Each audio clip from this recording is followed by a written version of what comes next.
लकवा मार गया बा और वनराज को जब तोशु से बरामद हुए अनुपमा के पैसे।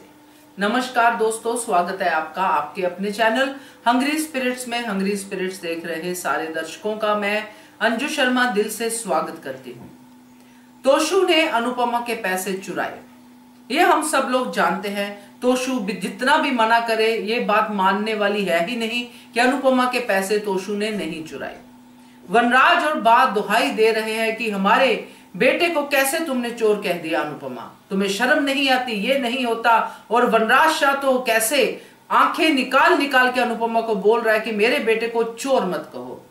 मगर वो मंजर तो देखने लायक है दोस्तों, जो हम देखेंगे कि जब ये पता चल जाएगा कि पैसे तोशु ने ही चुराए हैं। ये कैसे मैं कह पा रही हूं, कैसे ये कड़ी से कड़ी जोड़ रही हूं, उस पे मैं बात करती हूं। पहले वही निवेदन, जिन्होंने अभी तक चैनल को सब्सक्राइब नहीं किया है कर लीजिए, साथ में दोस्तों बेल आइकन दबाइएगा ताकि आपको हमारे वीडियोस के नोटिफिकेशन मिलते रहे। एक बात तो बिल्कुल क्लियर है कि अनुपमा हिसाब की पक्की है, वो पैसों की पक्की है। हमने अनुपमा के कैरेक्टर में शुरू से ये बात देखी है कि वो पैसे की कदर करना जानती है, इसलिए अनुपमा पैसों को खो दे ऐसा तो हो नहीं सकता।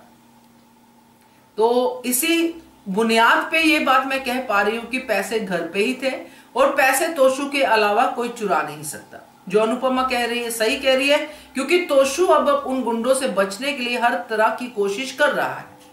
अभी तक तोशु के दिमाग में ज्वेलरी को चुराने का आइडिया आया नहीं है दोस्तों, मगर प्रेशर गुंडों का बढ़ेगा तो तोशु के दिमाग में अलग अलग easy way to earn money आएंगे ही आएंगे।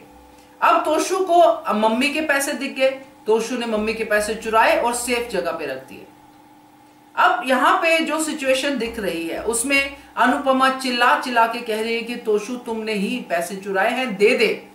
मैं कैसे करूंगी, मैं कैसे हिसाब किताब दूंगी यशदीप सर को। ये सब अनुपमा कह रही है, पैसे दे दे, मैं सामान लेके जाऊंगी, हमारा स्टॉल लगना है, सब चीजें कह रही है। मगर तोशु के सर पे जू नहीं रेंग रही है। वो बार बार कह रहा है कि आप मुझे ऐसा कैसे बोल सकती है, कैसे बोल सकती है।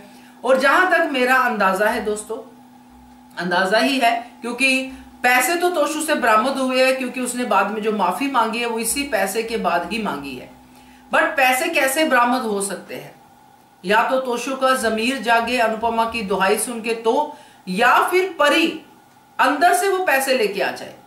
क्या पता तोशु ने वो पैसे परी के रूम में रखे हों, क्योंकि घर में सब लोग हैं, ज्यादा लोग हैं घर में, तो अनुपमा अपने उसमें सो रही है और परी हो सकता है परी के कमरे में तोशु और केंजल सोए हों, और वहां पे तोशु ने मम्मी के पैसे चुपचाप से रख दिए हों कि यहां पे छुपा के रखता हूं, यहां पे किसी को पता नहीं चलेगा। और परी को वो पैसे मिल गए और परी लेके आ गई कि पापा आपके सामान से ये पैसे मिले हैं।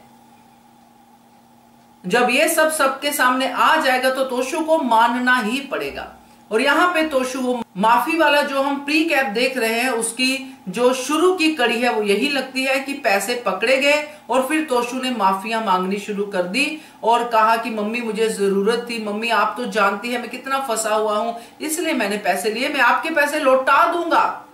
ये भी तोशु कह सकता है। और बाद में ये सब बातें कि मैं अब ऐसा कुछ नहीं करूंगा मम्मी, और फिर अनुपमा का ये कहना कि अब अगर तेरे को पुलिस भी बचा ले, तुझे अनुज भी बचा ले, मगर ये माँ तुझे नहीं छोड़ेगी। ये सब कड़ियां बैक ऑफ द स्टोरी जाए, मतलब इसको हम रिवर्स लेके जाए तो ये पैसों से ही रिलेटेड है कि पैसे चुराए गए, पैसे बरामद हुए, तोशु ने माफी मांगी और फिर जाके अनुपमा ने माफी तो दी, मगर इस शर्त पे दी कि दोबारा कुछ हुआ तो कोई तुझे नहीं माफ करे या करे, मेरे को नहीं लेना देना, मगर मैं तुझे माफ नहीं करूंगी, मैं तुझे सजा दिलवाऊंगी। यानी इस टाइम पे सजा नहीं दिलवाई, मगर आगे अगर कुछ चोरी या ऐसा कुछ हुआ तो सजा मिलेगी।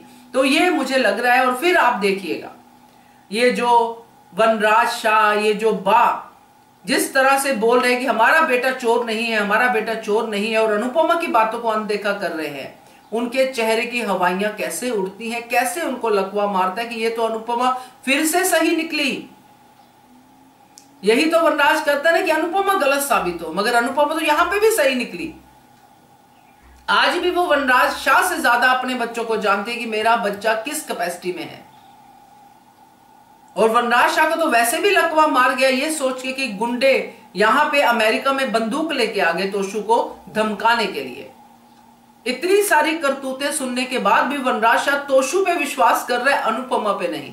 तो जब सच सामने आएगा तो लकवा आना तो बहुत ही जायज बात है, और साथ में बा को भी आना चाहिए, क्योंकि बा जैसी औरत नहीं सुधर सकती भाई। तो ये सच ऐसे ही सामने आएगा दोस्तों, जो मुझे लगता है। बाकी आप लोग भी बताइएगा क्या आपको ऐसा लगता है, क्योंकि ये पैसे तो तोशु ने ही चुराए हैं और तोशु से ही बरामद होंगे। कमेंट कीजिएगा। देखते रहिए channel hungry spirits. Thank you so much. Subscribe to our channel by clicking the subscribe button. Click the bell button and enjoy the latest uploads from our channel.